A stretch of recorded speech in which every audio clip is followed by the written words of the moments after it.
પ્રાંતિજની experimental science college સામે ગંભીર આરોપ લાગી રહ્યા છે। એમએસસી કોલેજમાં પરીક્ષામાં બેફામ ચોરી થતી હોય તેવો યુવરાજસિંહે આરોપ લગાવ્યો છે। એમએસસીની સેમેસ્ટર 4 ની પરીક્ષામાં ચોરીનો આરોપ વિદ્યાર્થી નેતા યુવરાજસિંહે લગાવ્યો છે। યુવરાજસિંહે પરીક્ષા ખંડમાં બેફામ ચોરી થાય છે તેના પુરાવા પણ રજૂ કર્યા છે। યુવરાજસિંહે 24 વિડીયો આપીને પરીક્ષામાં ચોરીની પોલ ખોલી છે। પરીક્ષા ખંડમાં વિદ્યાર્થીઓ મોબાઈલમાંથી ચોરી કરે છે, પુસ્તકોમાંથી વિદ્યાર્થીઓ ચોરી કરીને પેપર લખે છે।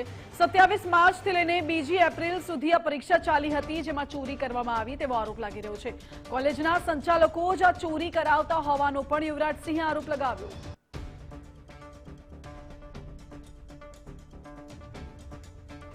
Experimental college of education Prantij त्या एमएससी सेम 4 ની પરીક્ષા તારીખ 27 થી લઈ અને તારીખ 2 સુધી એના પેપરો લેવામાં આવ્યા હતા। આ પેપરોમાં જોવા જઈએ તો ખૂબ મોટા પ્રમાણમાં ગેરરીતિ, ખૂબ મોટા પ્રમાણમાં ચોરી અને નકલ એ સામે આવી છે। આ જે પેપર છે એ પેપર 2:30 વાગે જ એ વોટ્સઅપની અંદર આવી જાય અને ઉમેદવારો ને કહી દેવામાં આવે કે આ પ્રશ્ન જે છે એ કયો પ્રશ્ન ક્યાં પાના છે। એક ઉદાહરણ તરીકે જોઈએ તો 2:49 27 માર્ચે એવું કહી દેવામાં આવ્યું કે ક્વેશ્ચન નંબર 1-3 પેજ નંબર 35, 36 અને 37માં પેજ ઉપર અને તમને જે બુક આપવામાં આવી છે એટલે કે સંસ્થા દ્વારા જે સાહિત્ય આપવામાં આવ્યું છે ત્યાં છે। એ રીતે રોજે રોજ ચાલુ પરીક્ષાની અંદર મોબાઈલ ફોન લઈ જવાની પણ છૂટછાટ છે।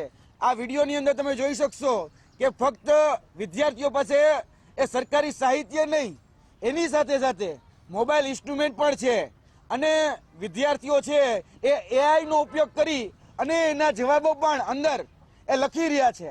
વિદ્યાર્થીઓમાં કદાચ કોઈને પ્રશ્નનો જવાબ ન આવડતો હોય તો ત્યાંના જે સુપરવાઇઝર અને ત્યાંના જે સંચાલક છે એ સંચાલક એટલે કે સંજયભાઈ પટેલ હોય, આ છે એમના સંચાલક સંજયભાઈસિંહ પટેલ, જે એક્સપેરિમેન્ટલ કોલેજના કરતા ધરતા અને તેની સાથે સાથે બીજા જે અન્ય છે અશ્વિન કુમાર ભીખાભાઈ પટેલ, જે ત્યાં ક્લાર્ક અને વહીવટદાર, એ તમામ પ્રકારનું મટીરિયલ માની લો કે કદાચ કોઈ પ્રશ્ન કોઈ બુકમાં નથી તો એને જાતે વિદ્યાર્થીઓને લખાવી અને એ વિદ્યાર્થીઓને પ્રશ્નનો જવાબ લખાવી આ રીતેની નકલ વિદ્યાર્થીઓના વોટ્સએપ ગ્રુપમાં ત્યારે ને ત્યારે આપી દેવામાં આવે।